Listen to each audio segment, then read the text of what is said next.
Bonjour à toutes et bonjour à tous.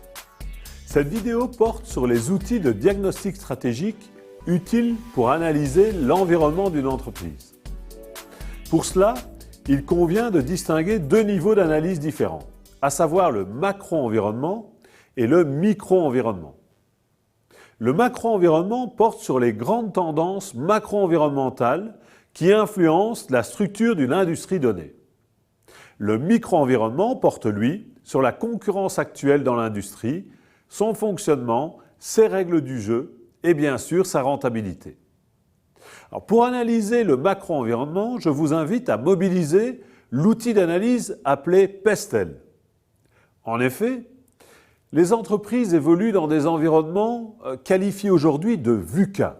Alors VUCA, c'est un acronyme en anglais qui est assez récent dans la stratégie d'entreprise et qui signifie que le monde économique est décrit comme de plus en plus volatile, V, incertain, uncertainty, U, complexe, complexity, C, et ambiguïté, ambiguity, A. Donc VUCA. Alors face à ce monde VUCA, si imprévisible, il est essentiel d'utiliser des techniques de prospective et s'intéresser à l'évolution du macro-environnement. Et bien pour ce faire, l'utilisation du modèle Pestel, couplé à des techniques de scénario, constitue des outils de diagnostic stratégique qui sont indispensables. Le modèle Pestel est une sorte, pour moi, de pense-bête, portant sur les grandes tendances macro-environnementales qui pourraient influencer la structure d'une industrie dans les 10, 15 ou 20 ans à venir. En effet, nous utilisons le modèle Pestel comme cet outil de prospective, c'est-à-dire une démarche qui vise à se préparer à l'avenir en élaborant des scénarios possibles sur la base de données disponibles. Alors ces données peuvent être collectées de façon simple, par des recherches dans la presse, sur Internet, par des réunions de brainstorming avec des experts du domaine, ou peuvent faire l'objet d'une analyse plus poussée qui constitue ce que l'on appelle l'intelligence économique.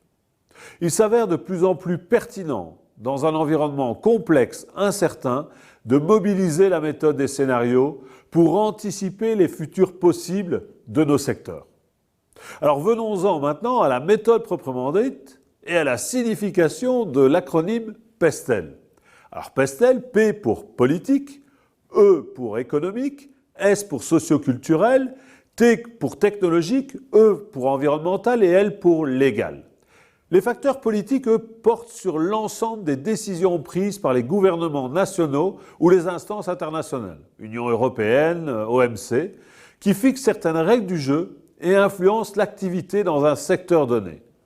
Par exemple, des variables comme la stabilité gouvernementale, la politique fiscale, la régulation du commerce extérieur, la protection sociale, seront prises en compte.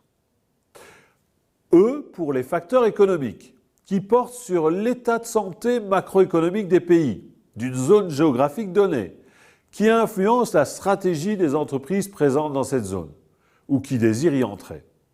Par exemple, des variables comme les cycles économiques, l'évolution du PNB, le taux de croissance, la politique monétaire, la confiance des consommateurs, les revenus disponibles ou encore l'inflation, créent des tendances de fond en termes de niveau de consommation. Le troisième, le facteur S socio-culturel, porte sur l'évolution de la population et de ses caractéristiques dans une zone géographique donnée, qui influence l'activité des entreprises. Par exemple, des variables comme l'évolution de la démographie, la pyramide des âges, la mobilité sociale, les nouveaux modes de consommation, l'attitude loisir-travail, le niveau d'éducation, peuvent générer de nouveaux comportements d'achat. Le facteur ensuite T pour technologique, qui porte sur les avancées et les innovations technologiques au sens large, qui peuvent influencer l'activité des entreprises et venir remettre en cause certaines technologies dominantes, actuelles, et dont les entreprises leaders sur le marché pourraient être déstabilisées. Par exemple, des variables telles que le pourcentage de dépenses publiques affectées à la recherche et développement, ou encore les investissements privés et publics dans la technologie, le taux de transfert, les nouvelles découvertes, la vitesse de transfert technologique ou encore d'obsolescence des innovations. Également, les facteurs écologiques vont être pris en compte, c'est-à-dire les préoccupations écologiques sur une zone géographique donnée qui peuvent affecter l'activité des entreprises. Par exemple, des variables comme les réglementations et les contraintes écologiques, les nouvelles formes et normes de protection de l'environnement, des lois sur le traitement des déchets ou encore la consommation d'énergie. Et enfin, les facteurs législatifs, qui portent sur l'évolution des cadres législatifs dans une zone géographique donnée. Par exemple, des variables comme des accès restreints à certains marchés ou le droit du travail, le droit du commerce, la législation sur la santé, sur les normes de sécurité ou encore sur les monopoles. Alors à côté de ce modèle PESTEL, il est possible aussi d'utiliser une version plus synthétique qui est tout simplement appelée le modèle PEST, où on a regroupé les facteurs écologiques et législatifs dans le P du politique. Ou au contraire, vous pouvez mobiliser une version large, STEEP-LED, qui va ajouter des dimensions supplémentaires qui sont l'éthique et le démographique. À vous de choisir ce qui vous paraît le plus pertinent pour étudier telle ou telle industrie.